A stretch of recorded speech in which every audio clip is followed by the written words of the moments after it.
I want to express the difficulties of reconciliation. And just what I have made is outlining what we are doing on the process of national reconciliation. But truly, reconciliation is the most difficult to achieve, particularly in a country that has fought for a very long time. Sometimes in an armed struggle, you would be fighting the person you think is the oppressor. Sometimes you would turn against your own selves when you differ. This happened in our case in South Sudan. As SPLM, we had gone through several splits. In 1983, we had a split on just what is it we are fighting for. In 1991, we also had another split. And that polarized our society. Last year, August 8th, I was invited to a function to remember the death, or the burial actually, the burial. We had celebrated the commemoration of the death of our first leader, Dr. John Garang. But on the 8th of August, this is when we buried him. So I was invited to that commemoration. And suddenly I realized our communities are still divided on the issues of the struggle, of the split. Because in the split, we fought each other. I led a faction, Dr. Yon led a faction. And the conflict was so intense that innocent people died in the process. So in that function, I told the gathering that, well, we have achieved the objective, but we have not achieved reconciliation because our people are still divided. It needs us to take bold steps so that our people can reconcile. And I offered my apology to people who were affected, or those who were affected, either their kins died in the intense struggle of the same movement, or their kins got displaced, or they lost property. This is important so that we as one nation can move together.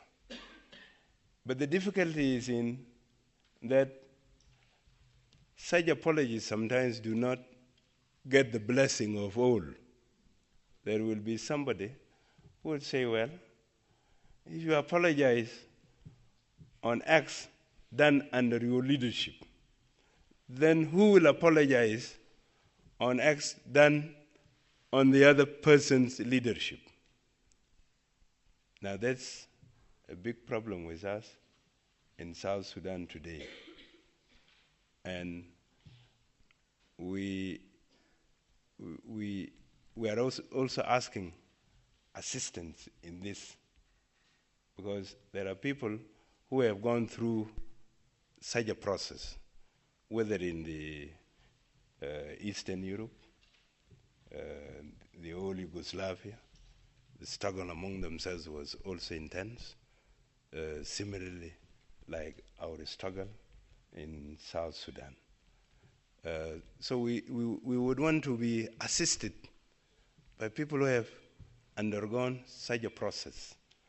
Our society is highly traumatized because people who have been subjected to war for over half a century, they know nothing, only violence.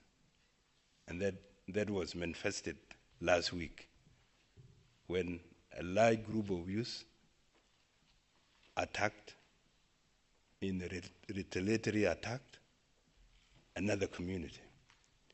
So I always say our society is violent. It is not only the society itself, the institutions that we are heading,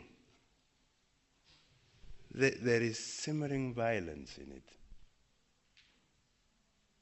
We look at our police, you see also violence. When you send an army on an operation, they mete out unproportional force on the society. So there is a trauma running through. And I remember in 2004, while we were about to sign the Comprehensive Peace Agreement, one university professor from Kenya warned me and said, look, you have been at war for long, you have been in opposition for long, it might be good for you, even the leadership, go through counseling. Your society needs that counseling. Day by day, when I see acts in my own community, within South Sudan, I find this professor right. This forum, the movement of moral rearmament, I think would be very helpful to us if by one way or another conferences of this kind could be held in South Sudan. Our people may start to speak out. And in speaking out, this would help them. The trauma would be addressed. The process of reconciliation would be even easier. Some of us think maybe if we did truth and reconciliation commission that would do it, it might help. Then others will say no, it might aggravate the process. So when we talk of national reconciliation, behind us lies this inhibition. How do you handle it? You may do programs that may address it, that may even aggravate it. So this is our major challenge in South Sudan, particularly that we have been subjected to a long war. Well, I don't want to go further than this. I want to thank you very much for giving me this opportunity. And the fact that we're coming in a bigger number, it means we need assistance from this eminent organization. Thank you very much.